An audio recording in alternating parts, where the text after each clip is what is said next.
Сәлем достар, менің есімім Манел ханым, мен сексологпын. Бүгінгі тақырып әйел адамның оргазм алғанын қалай білуге болады. Бұл өте өзекті тақырып, себебі ер кісі бітіргенде көбісі бәріміз білеміз, ал әйел адам бітірген білмей қаламыз. Бұл әйел кісілерде де сұрайды, және де ер кісілерде сұрайды, осы қалай білуге болады деп. Ең бірінші сұйықтық жағынан. Көбісі айтады, сұйықтық шыға ма, шықпай ма мысалы. Бұның оргазм түріне байланысты кейбір әйелдерде шығады, бір су сияқты көп мөлшерде, немесе аз кішкенде болса көп су шығады оргазм кезінде, кейбір әйелдерде шықпайды. Су бұл оргазмның белгісі емес. То есть әркімде әртүрлі, соны білуіңіз керексіз.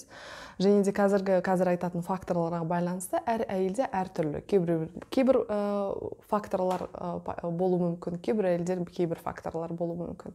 Соны сіз өзіңіз қарайсыз, әйел адам да өзі қарайды, өзін сезінгеніне.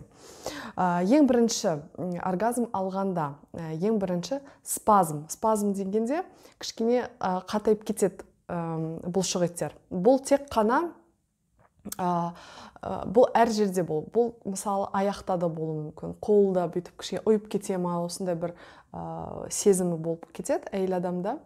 Бірақ ол ауырмайды. Бірақ бір түрлі оргазмның бір факторлары сөйтіп ұйып қалады. Әр жерде әркімде әртүрлі, енді дене бөлшегін алсақ. Бұл біріншісі. Екіншісі бұл пульсация дейді. Пульсация бұл кішкене бүйтіп, қалай айтады оны, пульс дегенде кішкене дрожь ретінде, дірілдеп, немесе толқу ретінде кішкене болады. Бұл көбінесе жыныс мүшелерде болады. Әйел адам оны қынаптың ішіне сезу мүмкін, кішкене бүйтіп дірілдеуі, және де ер кісі мүше кіргенде соны да бұлай дірілдегені сезе алады. Бұл бір оргазм алған факторлар, бүйтіп кішкене дірілдеп. Үшіншісі жылу сезімі, бір жылу толқыны болып қалады. Сол жыныс мүшелерден бастап, аяқ, қол, іш, бүкіл денеге бір жылу сезімі болады. Бұл көбінесе тек әйелдер ғана сезе алады. Бірақ ер кісілерде, жыныс мүшеде де бір жып-жылы болып қалғанын, жылы және де бір дірілдеп, кішке толқу сезімін де сезе алады. Сол.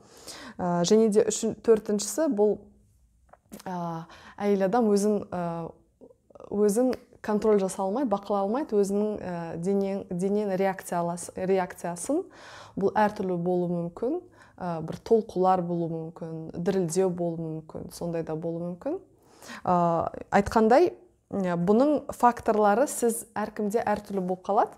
Кейбір әйелдерде мүмкін тек жылу және дірілдеу, бірақ бүкіл дене жағынан осындай бір реакция болмауы да мүмкін. Сөз оны, бұл бір ішкі сезімі ғой. Бұл денеге қалай шыққанын да білмей қалады. Бұл қаншалықты әйел адам өзін сізбен ашық, еркін сезінгеніне байланысты. Кейбір кезде, мысалы, оргазм өте қатты болмауы мүмкін, кішкене де, то есть қатты сондай бір осы факторлар қатты болмауы мүмкін, кішкене болуы мүмкін, бұл да мүмкін, ал кейбірінде өте прям қатты берілуі мүмкін. Вот, то есть осы факторлар, былай айтқанда, ер кісілерге көбісі айтады, қалай бітірген біле аламыз, біле алмаймыз. Көбі, енді шынында айтсақ, ол енді бүкіл дүниежүзілік факт, дерек ақпарат, бұл әрине әйел адам оргазм көбісі алмайды, өкінішке орай, және де көбісі алдым деп айта салады. Бірақ шын мәнінде алмады. Осы енді оргазм тақырыбы өте терең, бұны бұлай екі сөзбен айта салатын зат емес, себебі әр әйел адамның көбінесе оргазм алу жолдары өте терең, көптеген факторларға байланысты. Бұны мен бөлек видеода айтқанмын да, оргазм жайында. Бірақ нақты сіздің күнделікті өміріңізге сай, осы факторлар сіз оған қарап,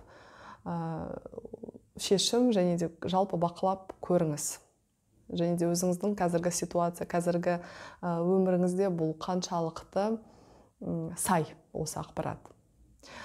Және де көбінесе айтатыным ең соңғы былай жай, бұл дауыс оргазм алғанның белгісі емес. Сол үшін бақылап көріңіз. Рахмет, сау болыңыз.